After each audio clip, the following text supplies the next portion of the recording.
Assalamualaikum warahmatullahi ta'ala wabarakatuh. Syukur kita panjatkan kepada Allah Subhanahu wa ta'ala kerana masih lagi beri peluang kepada kita untuk sama-sama kita mengisi waktu yang berbaki, umur kita yang berbaki ini dengan perkara yang bermanfaat untuk akhirat. Baru lagi minggu ni lah, hari Ahad baru ni, 2 orang ahli Jumaat Masjid Batu Nang lah. Setiap kali Jumaat tu, seorang duduk sebelah kanan, seorang duduk sebelah kiri mimbar. Allah telah tarik nyawanya. Yang mana kalau hari Jumaat tu dia lah siapa awal kat masjid tu, duduk depan. Seorang orang panggil apa, Pok Mang tak? Nama dia Abdul Rahman bin Ngah. Seorang lagi tak ingat dah nama dia, Pok Mang juga rasa. Yang mana kita tengok sahabat-sahabat kita hak surah kita ni pun Allah beri peluang kepada kita ini, dan alhamdulillah Allah jentik hati kita, berikan kekuatan kepada kita hadir ke rumah Allah dengan niat semata-mata kerana Allah Subhanahu wa ta'ala, untuk capai redha Allah. Bukan sebab pengkuliah ke ataupun sebab yang lain. Inilah yang dikehendaki, niat yang sebenar-benarnya semata-mata kerana Allah Subhanahu wa ta'ala. Dan insya-Allah dengan sebab niat kita yang baik ni, kita doakan supaya kita semua ni dikurniakan dengan husnul khatimah insya-Allah. Kita nak biar kalimah yang terakhir yang kita sebut dekat mulut kita ini ialah Allah, Allah, Allah. Supaya kita dijamin kita ini dijauhkan daripada api neraka dan dimasukkan ke dalam syurga Allah insya-Allah. Semuanya Allah jadikan ada asbab musabab belaka. Ikhtiar mari masjid surah ni, insya-Allah Allah jadikan kita di kalangan mereka yang benar-benar dekat di sisi Allah. Sekiranya kita ada salah, Allah ampunkan. Sekiranya kita ada buat kesilapan, Allah padamkan. Sekiranya kita ni lari dah daripada rel kereta api, Allah tarik balik kita di landasan yang benar insya-Allah. Jadi kita sambung bacaan kitab kita. Ini merupakan hari yang kedua lah, hari yang kedua. Sepatutnya bulan yang lepas kita ada minggu yang kelima. Kebetulan saya tak sihat, saya pergi mesej awal lagi khabar dekat surah yang sepatutnya minggu pertama. Saya khabar saya tak sihat ni, saya tak boleh mari. Saya kata selesai dah, rupanya salah surah. Hak tu pula khabar tak apa, start beres-beres. Dia tak khabar kita salah jadual. Kita tengah batuknya, demamnya, kita pakai ya dah selesai, rupanya jadual sini. Bila orang tanya tu, Allahu Akbar, dah tengah sakit kepala, kita khabar minta maaf banyak dah. Semua tu asbab musabab belaka.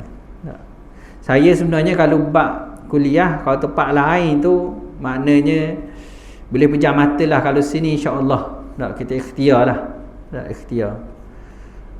Sebab ni ke kampung tok ki saya jugalah, Ustaz Awan Jidin dulu orang sini juga. Saya baca dia punya biodata, dia lahir dekat Ala Kuda. Saya tak pastilah kat rumah mana.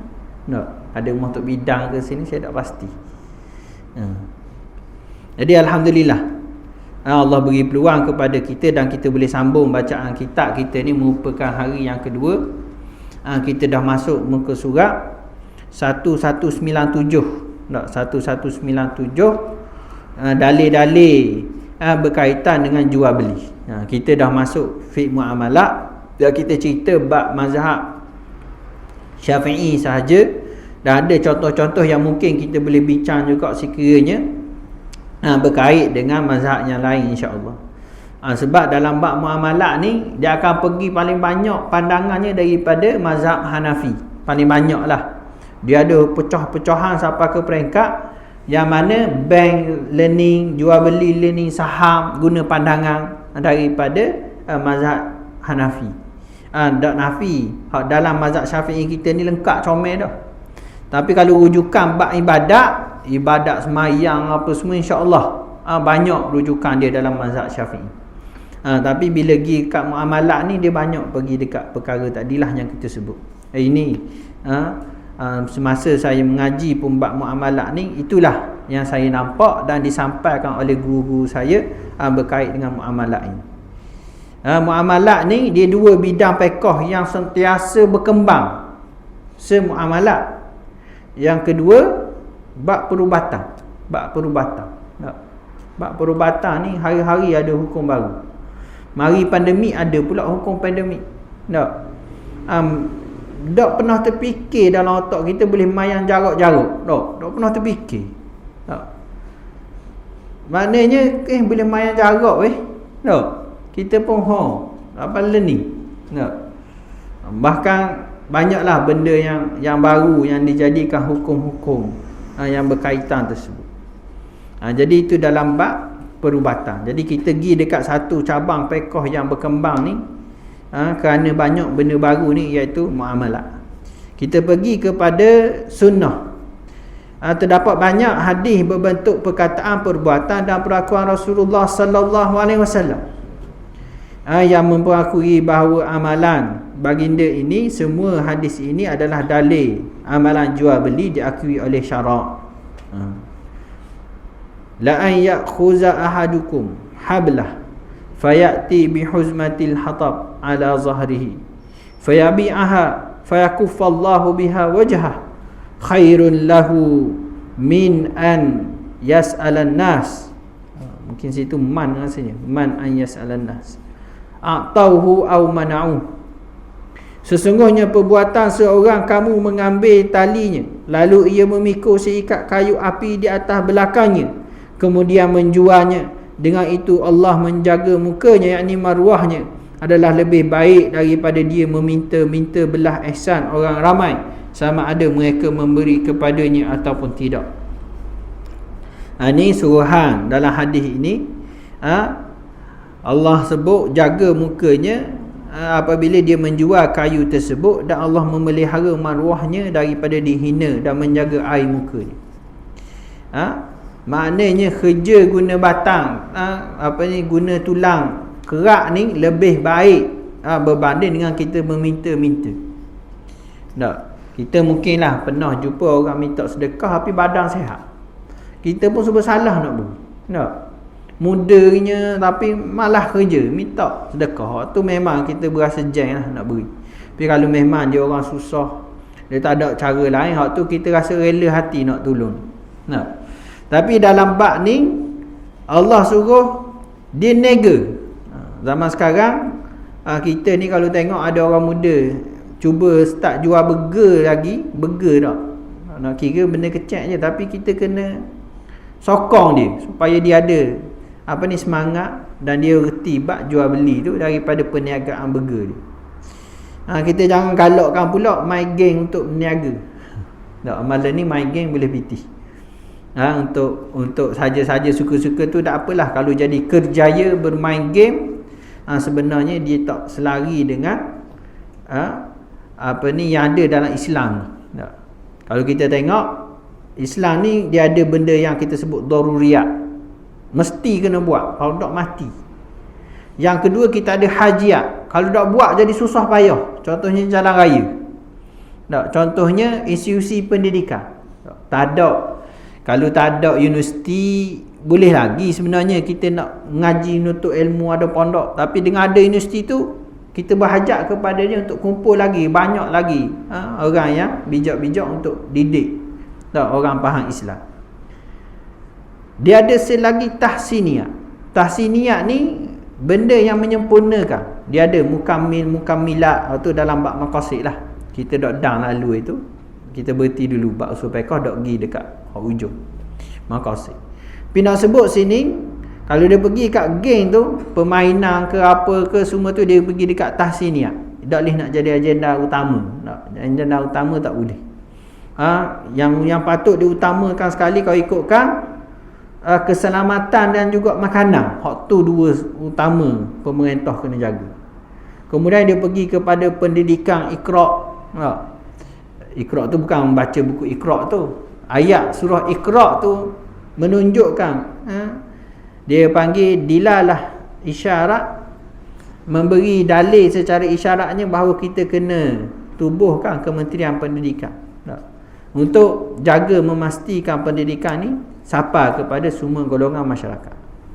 Jadi dalam bab niaga ni kita kena support, kita kena beri sokongan walaupun benda kecil, kerana di situlah orang muda-muda ni dia boleh menimba ilmu.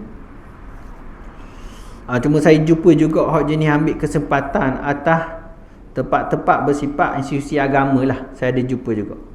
Contohnya dia mari ahli surah ni ramah lah, nak suruh jadi dia panggil downline dia. Suruh beli telefon, suruh beli nombor telefon, top up, masuk ke dia sikit. Atau dia pun nak suruh comel sikit, dia khabar masuk ke surah kot sikit, tapi surah sikit sangat. Ada orang buat gitu. Kita pun tak boleh ni. Tak. Dia orang baik tapi biar ambil kepentingan atas orang ramai gini bersifat kebajikan lagi-lagi tempat institusi masjid ni, surah ni, kita kena beraluh. Hak tu kita kena tegur lah kalau ada mereka yang berniat demikian.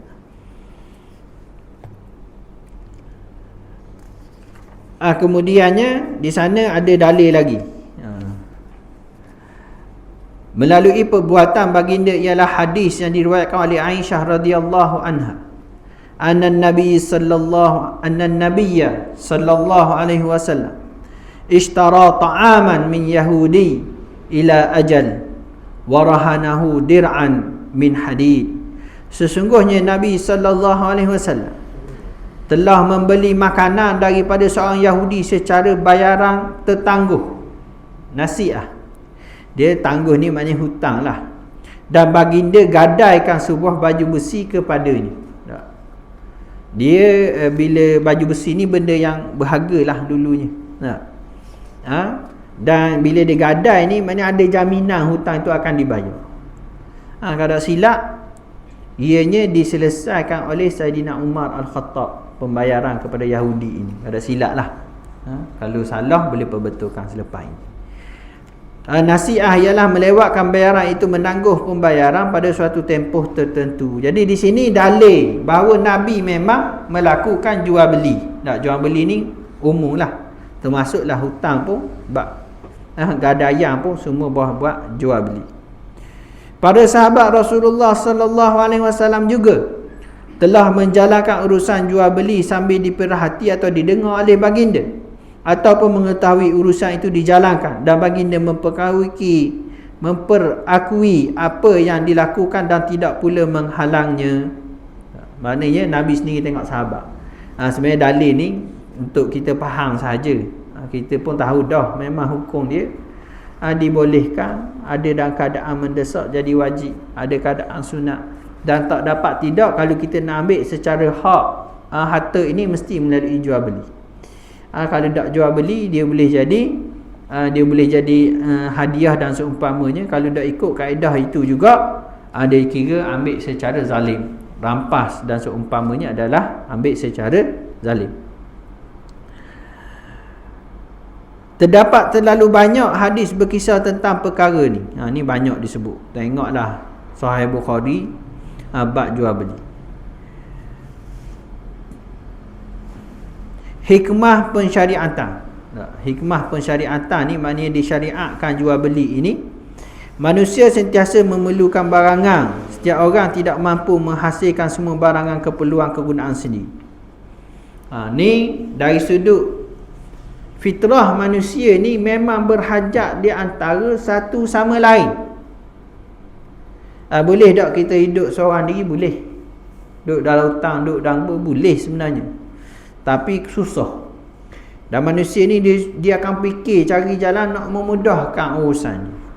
Orang duduk pantai ikat ikan, orang duduk darat tanam padi. Kemudiannya hak tu nak makan beras, nak makan nasi. Hak ni nak lauk ikan, jadi dia tukarlah barang, maka berlakunya transaksi yang kita namakan jual beli. Tak dapat tidak Hikmah je untuk menyelesaikan barang tersebut. Sini dia sebut bagaimana nak elak jual beli ni dua-dua pihak suka hati, redha. Maka dia letakkan kaedah jual beli yang ada dalam Islam. Jual beli yang ada dalam Islam ini dia tak payah lari daripada maqasid utama dia untuk jaga maslahah. Tak payah lari daripada maqasid utamanya nak elakkan perbalahan, pertelingkahan antara satu sama lain dengan sebab jual beli. Dia sebenarnya orang pandan nega ni dia macam-macam kaedah sebenarnya. Nak suruh laku barang, nak suruh orang mari tengok, dia ada kaedah paksa tanpa sedar, paksa beli tanpa sedar ada. Tak? Kadang-kadang sampai ke peringkat guna kaedah hipnosis. Hipnosis ni pukau nak suruh beli barang. Saya pernah masuk satu kursus tu lah. Memang kursus tu memang saya kira walaupun bayaran dia agak tinggi, tapi kita boleh ilmu. Kita boleh cakap dengan orang sampaikan orang ikut kata-kata kita tu ya je. Tak, kita sebut benda kajah rimai ya, setujulah. Kita boleh. Tapi dia guna kaedah psikologi lah. Antara kita guna tengok pergerakan tubuh dia, akhirnya bila kita garu gini, dia garu atas. Tak, dia garu atas, dia tak sedar. Masa tu kita boleh suruh dia beli macam-macam. Oh, kalau tak ada duit ni nak beli ni tak apa, buat pinjaman. Saya tak ada pinjaman ni, tak apa, saya uruskan. Oh, dia jawab belaka. Akhirnya belilah. Mak, lepas selesai bayar, bubuh kad. Ni saya sendiri pernah kena tak? Kena kali ada barang tu lah. Untuk belajar bahasa Inggeris budak-budak. Kalau dulu ada lah benda tu. Saya tak erti nak jawab kerana. Akhirnya mai sini kad, kita baru ikat. Oh, lepas tu tanda tangan.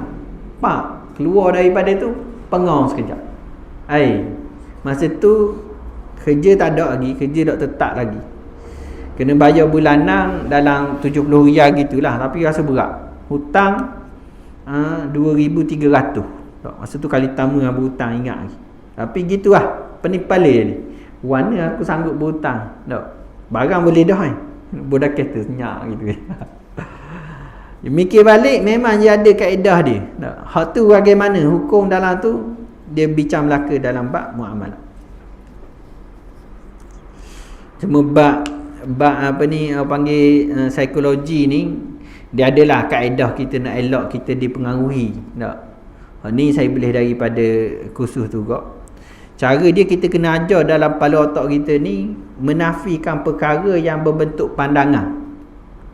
Kita hanya mengiyakan benda yang berbentuk fakta lah, benda boleh kira. Tak. Contohnya matahari ada se, waktu kita iya lah. Tak. Bulan ada se, betul dah. Tapi kalau dia khabar kayak gini nak hujang kan, kita jawab tak. Cara dia lah, cara dia. Kalau kita pakai ya juga lama tu kayak gini nak hujang, kayak gini kena ambil bawa payung, kayak gini kena beli baju hujang lah. Kali kita ni jadi cari payung, cari baju hujang, akhirnya panas dering, kita seorang je kena bodoh. Tak, mana dia boleh pengaruhi diri kita demikian. Benda tu cara dia, benda yang berbentuk pandangan kita kena sebut tidak. Barulah orang tak boleh nak. Itulah dari sudut pukar pun kadang dia mai senggar, kita kejut. Masa kita kejut tu dia panggil kita tengah trans, kita tengah macam kan naling, kita jadi terpengang sekejap. Masa tu dia boleh basuh kita. Tak. Saya pergi kursus tu, you boleh buat hak tukang bawa tu, siap boleh buat lagi kat peserta. Deba kok. Minta nombor IC ke apa, you boleh minta belaka. Kita ingat pukar rupanya kaedah psikologi lah. Jadi kita pergi kepada rukun jual beli. Rukun jual beli dalam mazhab Syafi'i ada 3 sahaja. Mudahlah nak ingat. Pertama, orang yang berakad, maknanya penjual dan pembeli, itu rukun dia. Maknanya dalam jual beli ni. Yang kedua, lafaz. Maknanya apakah lafaz yang digunakan dalam jual. Kalau dia nak beli, jual, selesai. Kalau nak perkhidmatan, maknanya sewa. Kalau nak hutang, maknanya jelas belaka. Dan yang ketiga, barang yang dibuat akad itu, barang yang nak jual beli. 3 sahaja. Tak. Kalau dalam mazhab Hanafi lain sikit lah, waktu kita tak setuh lah. Dia ada syarat sah, dia ada syarat. Kalau rukun ni dia ada akidan sahaja. Tak, dua orang akad jual beli je. Hak lain tu dia bincang dalam bab lain. Jadi rukun jual beli ni merupakan satu akad. Setiap akad sudah tentu mempunyai rukun-rukun tersendiri. Jadi perkataan kontrak ni semua saya akan guna perkataan akad lah. Sebab akad ni kita nampak sikit tak. Rukun-rukun ini pula sudah tentu mempunyai syarat-syarat dia. Jadi setiap rukun tadi ada 3, dia ada syarat dia. Jadi kita pergi kepada rukun yang pertama, iaitu pihak yang mengikat kontrak. Jadi kontrak ni, akad ni, kita sebut penjual dan juga pembeli. Jadi penjual dan pembeli ini, yang pertama dia mestilah waras, mukallaf, iaitu balik, berakal dan boleh menguruskan harta dengan baik. Ni menarik kat surah kita ni. Ingat tak kita bincang dulu bab budak-budak nak beli. Di sana ada budak mumayyi, di sana ada itih, di sana ada safih, orang yang tak cerdik, tak boleh buat jual beli, orang yang memang siapa ketua dia tu dia tak capai tahap rushd. Rushd ni cergas lah, boleh buat jual beli. Semua ni kita bincang dah surah kita ni. Jadi bila disebut di sini, oleh itu urusan jual beli dijalankan oleh kanak-kanak dan orang gila adalah tidak sah.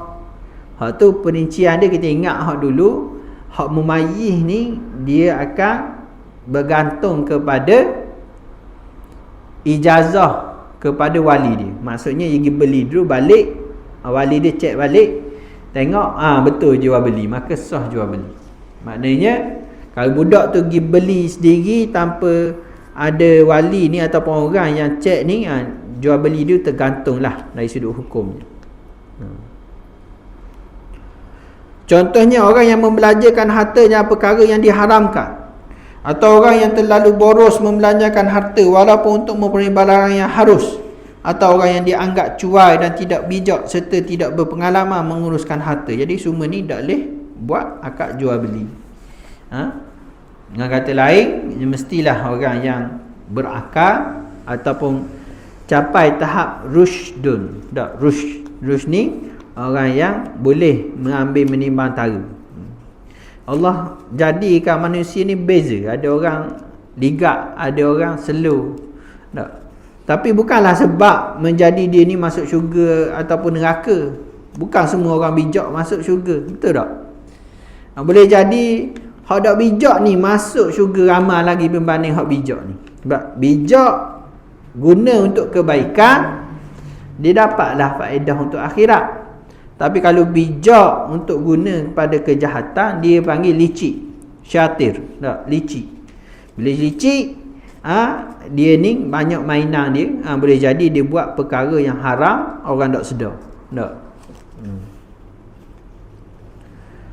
Dalilnya ialah firman Allah Ta'ala, wabtalul yatama hatta idza balagun nikah fa in anastum minhum rusyda fadfa'u ilaihim amwalahum. Dan ujilah anak-anak yatim itu sebelum balik, sehingga mereka cukup umur, yakni dewasa.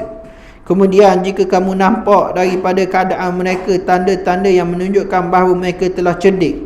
Cerdik ni rusyda ni, rush yang kita sebut tadi. Hak ni kita bincang panjang lah surah kita ni dulu. Saya dah ingat lah, rasa macam 2 tahun lepas dah. Tak, sebelum PKP lagi. Tapi seronok lah bila kita bawa kitab usul fiqh tu. Memang saya sendiri pun jadi baru balik ilmu hak kita ngaji.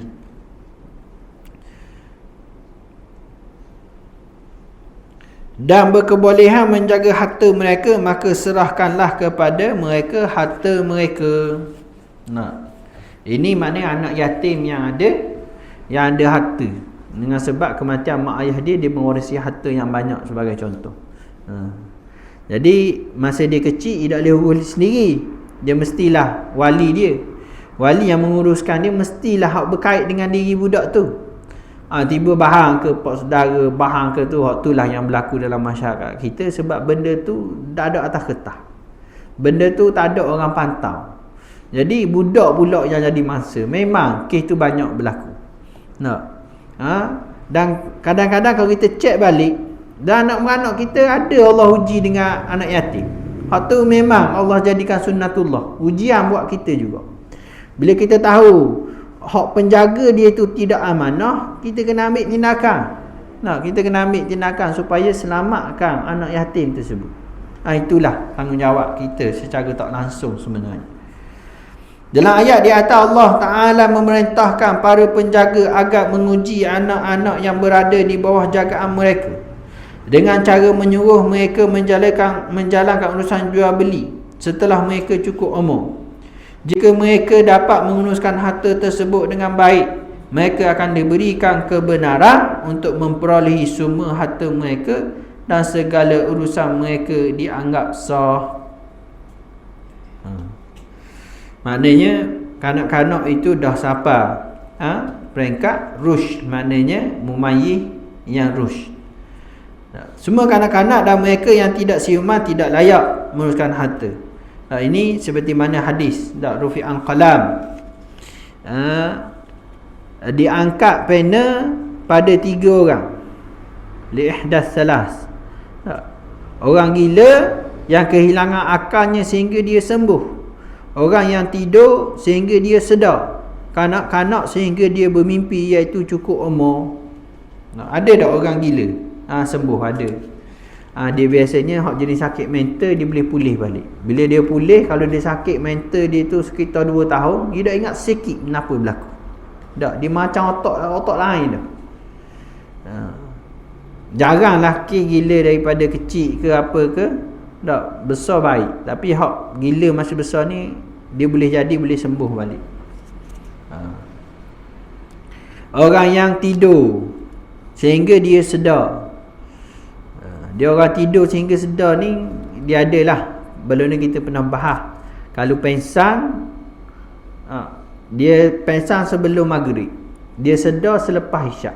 Soalan dia, wajib tak dia mayang maghrib? Ni kita bincang dah dulu. Kitab yang kita baca tu, dia khabar dia bukan mukallaf, tak wajib. Tapi kalau tidur, wajib dia qada. Tidur tidak sama dengan tu. Cumanya dia dimaafkanlah dengan sebab tidur. Tapi kalau tidur tu yang sengaja nak masuk waktu tidur, hak tu dia kira cuai dah.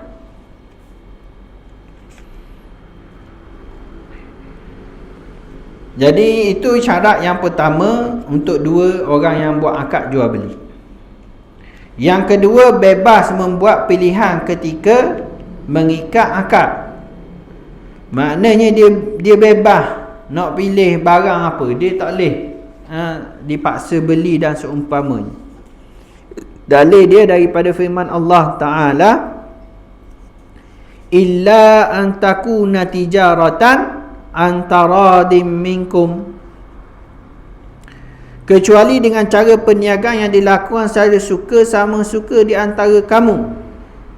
Dan hadis Rasulullah sallallahu alaihi wasallam, innamal bai'u antaradin, sesungguhnya jual beli hanya sah dengan cara suka sama suka di antara penjual dan pembeli.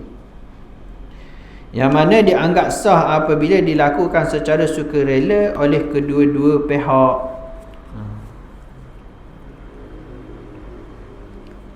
Dalam bab ni saya nak beri contoh hak berlaku dekat negara kita. Baru lagi lah sekitar 2 bulan yang lepas. Mungkinlah kat surau kita ni mungkin tak dengar ataupun tak terlibat. Dia panggil jual beli cedok mencedok. Pernah dengar tak? Kita kreatif. Ia buh dalam Mekah, balang tu, duduk sinar. Orang kena bayar dulu. Secedok berapa ya? Dalam tu ia bubuh cekelak mahal, cekelak murah, dia capur, dia gau-gau. Sekali cedok contohnya RM20. Jadi tidak tahu lagi barang apa ini naik, pun cedok pun RM10 pun akak. Boleh hak cekelak mahal saja. Untung dia, rugi penjual. Tak? Dia pun buat lagi, buat pak boleh cekelak murah belaka, 10% belaka. Tak, nilai dia RM2 je, kita bayar RM20. Rugi hak tukang cedak. Hak ni riuh itu. Sehingga kan fatwa tu baik lah. Tak. Dr. Zulkifli Bakri pun jawab dalam dia punya laman sesawan dia dalam web internet dia tu pun jawab.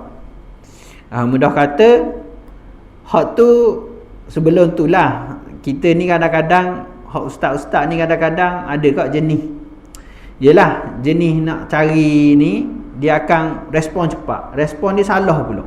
Waktu masalah dia khabar redha kan, bila redha ni boleh berlaku lah. Benda tu memang bercanggah dengan kaedah jual beli. Sebab apa? Kalau kita tengok huraian tu, pertamanya dia ada gharar, ada tipu hela. Yang kedua dia ada unsur perjudian. Tak. Yang ketiga dia tidak ada unsur redha walaupun dia cakap mulut dia redha. Tak. Memang berlaku perbalahan sebenarnya. Tak. Jadi dengan unsur-unsur itu hukum dia panggil takyifik. Tak. Takyifik ni dia kalau hadis dia panggil takhrij hadis. Nak cek semak status hadis, tapi dalam bab muasarah ni, bab hukum fiqh semasa ni dipanggil takyifik. Maknanya dia cek-cek memang ada unsur judi dan semuanya, jual beli tersebut tidak dibolehkan. Senyap lalu. Tak siapa dalam jual beli tu rasa dalam 3 minggu je bertahan. Periuh lah, pakat buat belaka dalam internet. Jadi ada hak bayar online lah, macam-macam. Tak, akhirnya ada hak seorang ustaz tu dia jawab dulu lagi, khabar redha lah, boleh. 2-3 hari lepas tu keluar fatwa apa tu, dia pun khabar, dia tarik jawapan dia balik, itu jawapan dia salah. Tapi famous lah, dia kejap siapalah serak dia kot, terkenal. Tapi no ayatnya sini, kita dalam bab ni memang kena beraluh nak menentukan apa saja hukum, jangan mudah-mudah. Saya diri kalau mari hukum baru ke tak ada rujukan apa, tak berani nak jawab, tak berani nak jawab. Contohlah orang tanya saya baru ni, adik-beradik mak tiri, aurat ke tidak? Saya pun mari kalau ke atas ni, yelah ke atas ni dah aurat. Contohnya mak kepada mak tiri ke atas tu dah aurat lah. Rupanya dengan adik-beradik mak tiri ni, dia kira aurat. Tapi memang kena buka kitab, tengok rujuk dulu lah, tak berani nak jawab sekaligus sebab kita ni lemah lagi lah nak jawab secara langsung tersebut. Dan sebenarnya itulah hadap orang yang menuntut ilmu ni, dia tak boleh nak gopoh dalam menjawab soalan.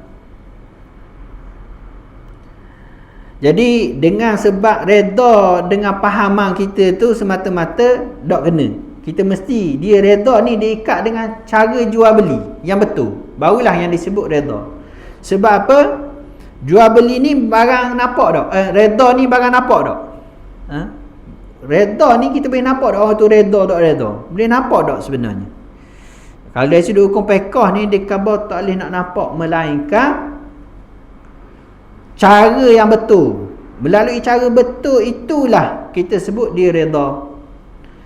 Kalau cara salah, walaupun dia redha, dia akan dikira salah, dan sebenarnya perbuatan dia bercanggah dengan keredaan yang sebenar. Sebab kalau atas dasar redha saja, riba boleh berlaku tak? Atas dasar redha saja boleh buat jual beli yang haram, banyak lagi. Sana kalau kita buka kitab ni ada bai'inah, baik muzabahah, muzabanah, banyak lagi istilah. Baik tu baik ni jual beli yang pelik-pelik lah. Kadang-kadang tu, kadang-kadang dia gabung 2-3 jenis jual beli jadi satu jual beli. Jadi jual beli orang dipaksa tidak sah kerana tanpa kerelaan. Sebab redha ni benda yang nusuk, yang tersirat. Selain orang yang dipaksa, jual beli yang dilakukan secara bergurau juga tidak sah. Orang yang ia sama macam orang dipaksa. Ni dalam mazhab Syafi'i kita ambil hukum samalah. Dia kalau kita ingatlah bab nikah kahwin, sama juga. Nikah kahwin. Kena paksa, kena tu, kena apa ni? kena sambil bergurau. Di sana ada pandangan-pandangan. Sebab nikah kahwin ni dia guna akad juga. Akad ijab dan qabul. Banyak persamaan dia dengan jual beli ni sebab dia atas nama akad juga. Walau bagaimanapun jika pasangan dilakukan dengan sebab yang sah, contohnya jual beli orang yang dipaksa adalah sah. Contohnya orang yang sengaja melambat-lambatkan pembayaran hutang sedangkan dia memiliki barangan tetapi enggan menjualnya. Dalam keadaan ini hakim berhak memaksa orang ini menjual barangan tersebut untuk tujuan menjelaskan hutangnya. Jual beli di sini sah kerana kerelaan syarak setelah mengganti tempat kerelaan penjual. Ini kalau dia balah, orang tu ada hutang tapi tak mau bayar. Barang ada, harta ada, kereta ada, macam-macam, tapi sengaja. Tak sengaja. Hak ni boleh bawa ke mahkamah dan hakim boleh paksa nak jual harta itu untuk bayar hutang. Memang ada orang peseng berhutang tak mau bayar, memang ada. Tak. Dan dia tak nampak hutang tu hutang. Dia nampak hutang tu benda yang lain. Tak. Mungkin hutang rimba ke, tak tahulah. Saya zaman belajar tu pun jumpa kok orang yang buat pinjaman kepada persatuan dengan jumlah nilai dia sekitar, kalau duit kita ni dalam 15,000 lah, tapi dengan persatuan. Lepas tu saya pernah cakap maknanya cakap nak bayar tak ikan bawa benda bayar tak, persatuan lah, duit persatuan tak, untuk rakyat jugalah, lebih kurang gitu lah. Dia tak mau bayar, kita berani ni tak. Kita bila bab hutang ni beraluh kita, salah dah ingat bayar je. Baru ni saya pergi kursus dekat ke Mama Teluk Kalong tu. Masa bayar tu dah ingat sebut kepuk keping tu, ya buku dah seria, dah ingat sebut. Tebang pergi cari masa pergi ke Mama tu, pergi tengok kedai tutup dah, hidup sipang khabar. Oh, saya dah ingat bayar ni, seria lagi. Maknanya pusing mikir, tulis dalam telefon takut mati. Tak ada orang tahu, dalam telefon ada tulis. Kok orang rumah kita baca. Saya ni nak kongsilah dengan ahli surah lah. Memang dekat bahagian nota dalam telefon saya ni, saya memang buat khas dah bahagian hutang apa semua. Dan saya pesan korang rumah, kalau saya tak ada ke apa ke, cari telefon baca kat situ. Tak, nak biar selamat ni. Kita tak tahu bila kita mati. Bab hutang kita beraluh, tapi ada orang nampak hutang tu dak hutang tu bahaya. Penjual ni syarat yang ketiga, penjual dan pembeli adalah individu yang berlainan. Maksudnya macam mana? Mesti ada dua pihak yang jual beli. Boleh tak aku nak jual ke diri aku sendiri? Tak, jawapan dia tak boleh. Zaman learning ada orang buat jualan gitu. Jangan main. Nak mengaburkan pihak-pihak lain, ada. Dia bab ni kalau kita bincang mendalam ni, kita boleh jumpa contoh banyak lah. Kadang dia ada 3-4 syarikat tak? 3-4 syarikat. Dia nak biar nampak syarikat dia maju, dia jual sama dia je tak? Dia lah ke token? Oh ni jual syarikat A, jual ke syarikat B. Syarikat B dia juga. Dia main musim gitu. Lah kali dalam bank nampak kemah, waktu nampak kemah, dia panggil istilah dia ni, dia panggil creative accountant. Saya jadi tahu benda gini ni sebab berkhidmat dekat unit integriti. Jadi unit integriti ni kita terpaksa belajar kerana orang ngelak. No. Macam-macam lah. Kita kalau bak syarikat sendiri berhak ke, waktu kita yang ada cari kau andaya nak buat. No. Tapi kalau melibatkan agensi kerajaan, kita kena celak mata tengok. Bak dia main duit rakyat dah. Kalau main duit di sendiri, tipu diri sendiri, kau andaya lah. No. Jadi penjual dan pembeli ni mestilah individu berlainan. Bukanlah orang yang sama. Kerana boleh berlaku, dia khabar kalaulah penjual ni orang sama, mestilah penjual ni dia nak jual barang dengan nilai tinggi. Pembeli pula mesti nak beli barang dengan harga murah. Tak? Mana boleh berlaku pada individu yang sama. Sekiranya berlaku seperti wakil. Wakil ni boleh jadi. Tak? Wakil mewakil ni boleh jadilah. Tak? Apa ni? Pak Mang kita wakil pada saya, suruh beli. Nak beli yang apa? Beli buah timun Cina contoh. Jadi apa ni? Pak Wang kita pula suruh saya jual timun Cina. Jadi jadi saya wakil jual timun Cina, wakil beli. Jadi senang, pakai yield lalu. Tak boleh. Sebab konsep tu mesti akan ada berlaku perbalahan. Sebab apa? Kita mesti cari benda yang menguntungkan kita paling banyak. Betul tak? Jadi orang wakil kepada dua pihak tidak sah. Begitu juga hukumnya jika seorang menjadi wakil kepada dua individu dan dia tidak boleh menggunakan wang salah seorang pewakil untuk membeli barang pewakil seorang lagi kerana sebab yang sama. Ini benda samalah yang saya sebut. Cumanya dalam kes jual beli yang dijalankan oleh penjaga ataupun hakim lah, yang mana contohnya dia jaga anak yatim, lepas tu dia ada penjaga ni maknanya wali lah, wali. Tak, dia kena jaga anak yatim, mungkinlah anak saudara dia. Tak, adik-beradik dia mati, tinggal anak saudara tu tanggungjawab dia. Dia ada kedai rucik sebagai contoh. Jadi dia ambil barangan kedai rucik dia tu untuk sara anak yatim tadi, dan dia cah atas harta tu. Lepas tu dibenarkan.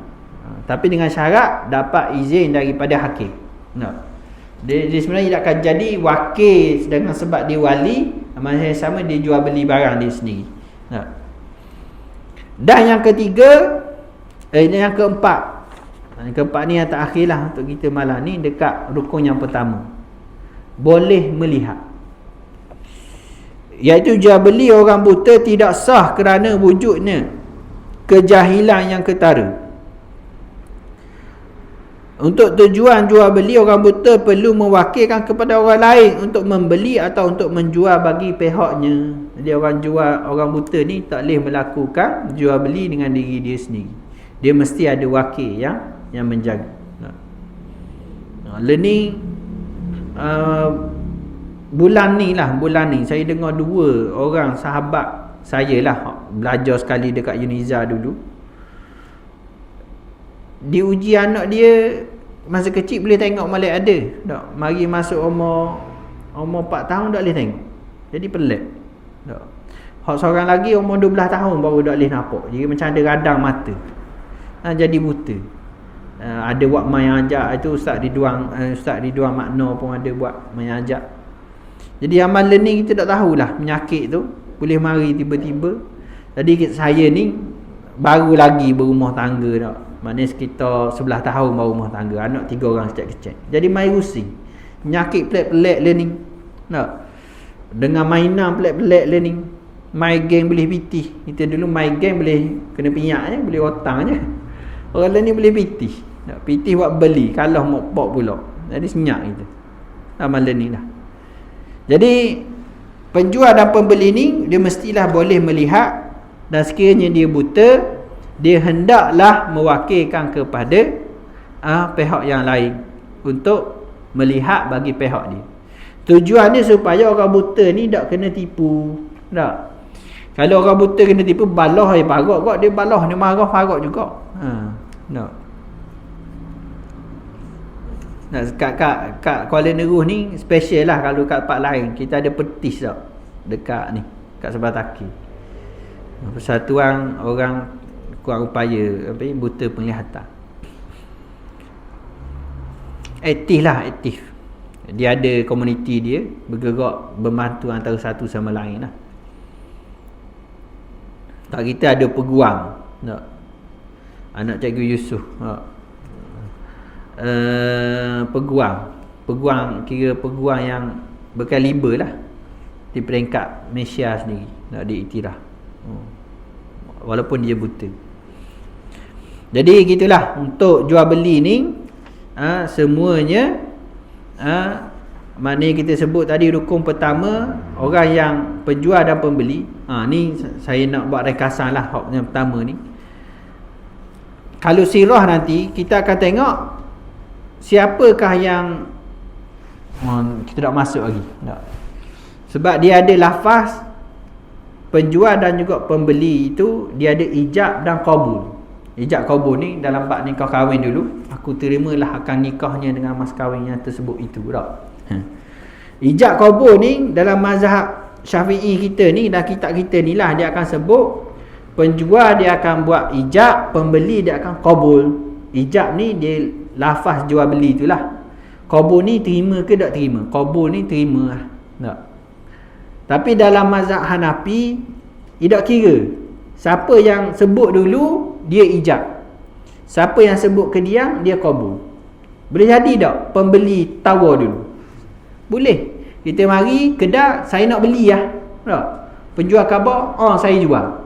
Nampak tak situ mainan situ? Tak. Maknanya hak mula-mula sebutnya pembeli. Kalau hak biasanya kita jumpa siapa nak beli kitab ni, siapa nak beli kitab ni? Saya nak beli, saya nak beli. Jadi jelas lah tu. Maknanya penjual tawar dulu. Lepas tu pembeli barulah khabar. Tapi boleh jadi pembeli dulu yang sebutkan lafaz tersebut. Tapi dalam mazhab kita ni, walaupun pembeli yang sebut dulu, dia tetap ambil tempat qabul. Tak, qabul juga. Jadi itu sahajalah untuk kuliah kita pada malam ni.